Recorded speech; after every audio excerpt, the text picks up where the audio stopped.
Madam Speaker, while we continue to depend on physical cash, there's a need to make cash transactions more efficient. And technical studies have shown the need for the introduction of a currency denomination between the $1,000 note and the $5,000 note. The Bank of Jamaica advised me that about a year ago or earlier, that the introduction of a $2,000 note is necessary and would bring greater efficiency to the currency structure, allowing cash transactions to be settled easier. With the introduction of a $2,000 note alongside a $1,000 note and a $5,000 note, persons will require fewer notes to settle transactions. In addition, the introduction of a new currency denomination allows us to leverage technology and material science improvements and upgrade the family of notes to achieve greater cost efficiencies. Today, our currency denominations use a mixture of material called substrates. The $50 and $100 notes use a hybrid substrate, which is a mixture of cotton and polymer. The $500, $1,000, and the $5,000 are on varnished cotton. These are not the most durable substrates, Madam Speaker, that are available today. The introduction of a substrate that offers a significant increase in durability will yield substantial benefits as it relates to the average circulation life of banknotes, which in turn will lead to lower order quantities with less frequency relative to current practice. There are substrates such as pure polymer, which is used in many countries like the United Kingdom, which have a much longer life and are therefore much more cost effective. Banknote design is one of the methods used worldwide to deter counterfeiting, and as such, over the past decade, banknote printers have developed more sophisticated security features to minimize counterfeiting. It is important that the state-of-the-art technology used in the banknote printing industry be incorporated in Jamaica's banknotes. Although each of our current banknotes has one feature that caters to the visually impaired, either large numbering or tactile printing, the effectiveness of such features has been questioned by this community. An upgrade of the banknotes will therefore also provide the opportunity to implement enhancements which ensure that the visually impaired are easily able to identify the notes.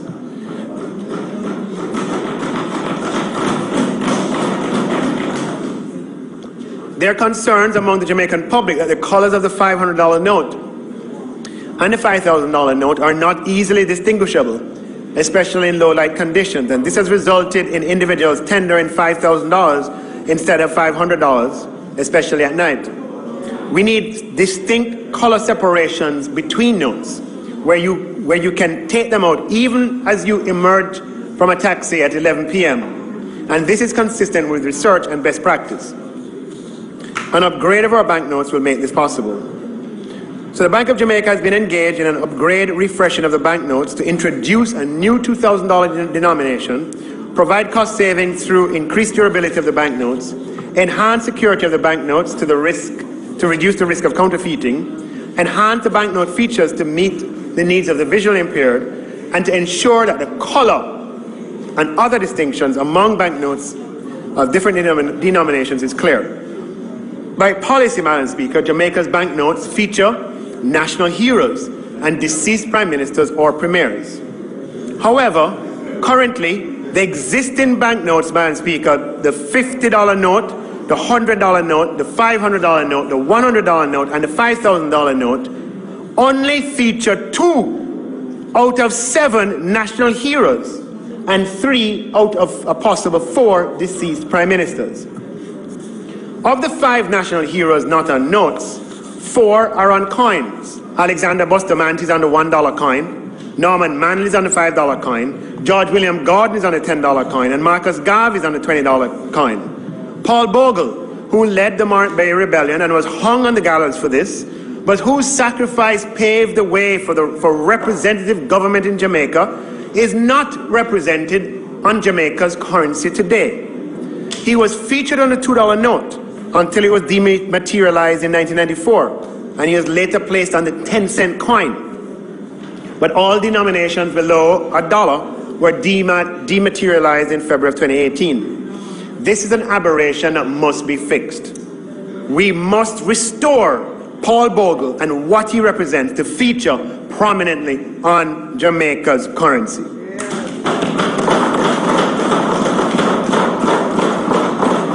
Similarly, Madam Speaker, the coins on which Alexander Bustamante Norman Manley and George William Gordon and Marcus Garvey appear, do not give visibility consistent with the original intent, Madam Speaker, before we embarked on this wilderness path over 50 years.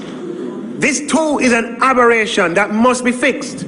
These heroes of Jamaica must be prominently restored on our banknotes, consistent with the original intent. As such, we will restore Alexander Bustamante, Norman Manley, George William Gordon, Paul Bogle, and Marcus Garvey to our banknotes, consistent with the original intent. When the Jamaican currency was first launched in the 60s, our heroes were prominently represented, with Sam Sharp joining in the 1980s on the $50 note. The fossils of our 5-decade experience of chronic macroeconomic stability, where our currency devalued by nearly 50,000%, is chiseled into the deformation of our currency and banknote design, where a noble original intent has dissolved, completely dissolved, and is no longer recognizable. Madam Speaker, young Edward Seaga, still in his 30s, had responsibility for the launch of Jamaica's own currency in the mid-1960s.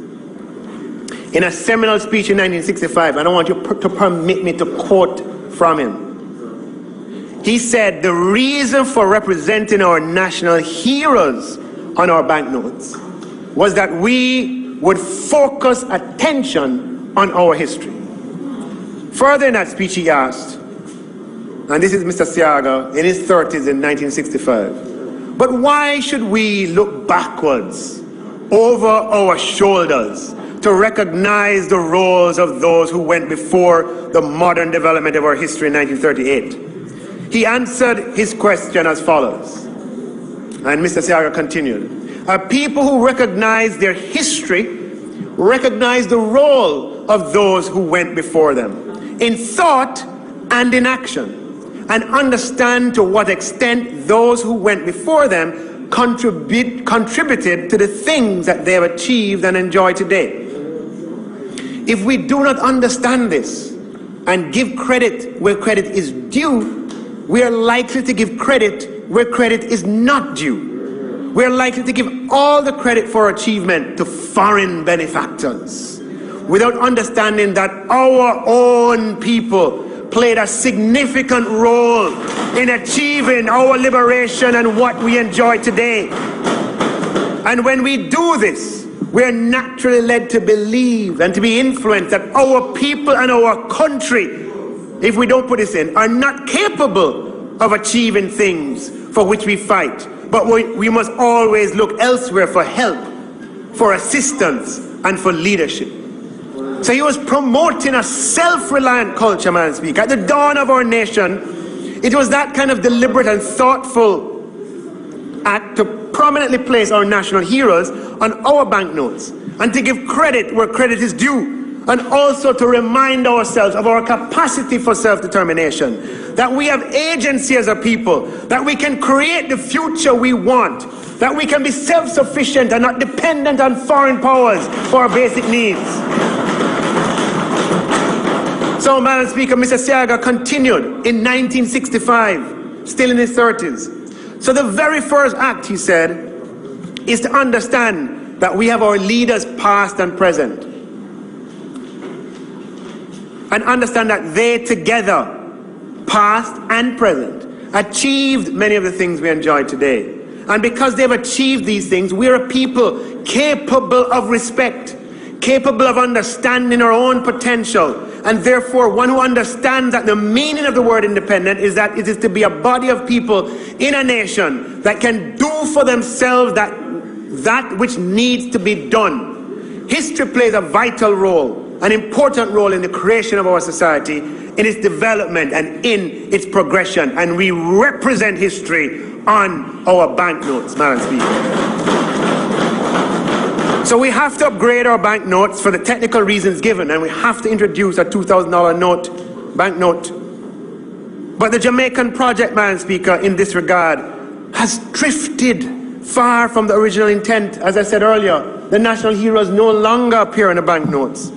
And in this 60th year of independence, this aspect of the national project must be restored. If I may remind you, Madam Speaker, this is what our banknotes used to look like. Showing it to the camera first. Where Marcus Garvey was on the 50-cent banknote. Alexander Bustamante was on the $1 banknote. Paul Bogle was on the $2 banknote. Norman Manley was on the $5 banknote. George William Gordon was on the $10 banknote. And we even had Noel Nethersole of blessed memory. That, yeah, he was there for a time. Okay, so this was the original intent, Madam Speaker, where our heroes were represented on our banknotes so that we would know that we are people capable of respect. These people represent what we have achieved. And we, by honoring them, we honor those who served with them. Many people died on the gallows with Paul Bogle and George William Gordon. And we honor them by putting them on our banknotes. But over, Madam Speaker, the last 50 years, we drifted from that. Drifted, Madam Speaker. And today, this is what it looks like. We're all familiar with it. Where rightfully we have Sam Sharp and Donald Sangster and Nanny and Michael Manley and the right, most honorable Hugh Shearer. But this is not the Jamaican story. This is not our history. This is not a representation of who we are as a people. And we must restore the original intent. Along with recovery and reform, there must be restoration, Madam Speaker. So in this 60th year of independence, the national project must be restored. Our national heroes will again appear so that we can be constantly reminded, Madam Speaker, as Mr. Seaga said, give credit where it is due. Give credit where it is due. So, Madam Speaker, now here's the thing. 7 national heroes, 4 deceased prime ministers, and 6 banknotes. $50, $100, $500, $1,000, $2,000, and $5,000. So we have to fit 11 onto 6 notes, which means we have to have 2 faces per note. And leaders should appear in chronological order, subject to no leader being on a banknote of lower denomination than he or she was before. So, Madam Speaker, in the newly designed banknotes, the Right Excellent Paul Bogle and the Right Excellent George William Gordon, who were on Jamaica's original banknotes, but who today are on none of our banknotes, will be restored and appear together on the upgraded $50 note, Madam Speaker. United in the struggle for freedom, united in their sacrifice and unjust execution, those who sacrificed with them will be honored by their presence on our notes. The Right Excellent Marcus Garvey, who was on Jamaica's 50-cent banknote, but who is on no banknote today, will be restored and will appear alone on the upgraded $100 banknote. Madam Speaker, the Right Excellent Nanny of the Maroons and the Right Excellent Sam Sharp will appear together on the upgraded $500 note. Madam Speaker, the Right Excellent Alexander Bustamante and the Right Excellent Norman Manley, who were founding fathers of modern Jamaica and who were contemporaries, serving over similar periods and rivals, who were on Jamaica's original banknotes, but are on none of our banknotes today, the Right Excellent Sir Alexander Bustamante and the Right Excellent Norman Manley will be restored and will appear together on the upgraded $1,000 banknote. Now, Madam Speaker, Jamaica went through a near civil war experience in the 1970s that deeply scarred the national consciousness. Electoral contests became overtly violent in nature. Remarkably, through great civil and society and political leadership, our country stepped back from the brink and reformed itself. However, not all the scars of this period have healed. Persons active in that era are still with us. Families who lost loved ones, who were displaced, who lost homes and jobs due to conflict, are still with us. They remember. They hurt. And in many cases, those wounds and those feelings run deep. Madam Speaker, we validate those experiences wherever they exist as authentic and sincere. But Madam Speaker, are we to construct our affairs today in a manner that perpetuates this hurt and bequeaths unto future generations strife and division? Or are we to seek constructive, real and symbolic ways of forging unity and peace and love, of which our great philosophers, prophets and artists advocate? The latter path has to be the way. We must restore unity in our society. Our symbolism must not seed division. Instead, it should forge unity and lift us up in the process. That has been the message of Prime Minister Andrew Holness from his first speech as Prime Minister in 2011, when he spoke about the de-garrisonization of the mind. Therefore, Madam Speaker, with the backing of the Prime Minister and the Cabinet of Jamaica, and with the consent of the representatives of the families who are authorized to give this consent, of the Most Honorable Michael Manley and the Most Honorable Edward Seaga, we are therefore pleased that the Most Honorable Michael Manley and the Most Honorable Edward Seaga, who are contemporaries and rivals, will appear together on the new $2,000 banknote.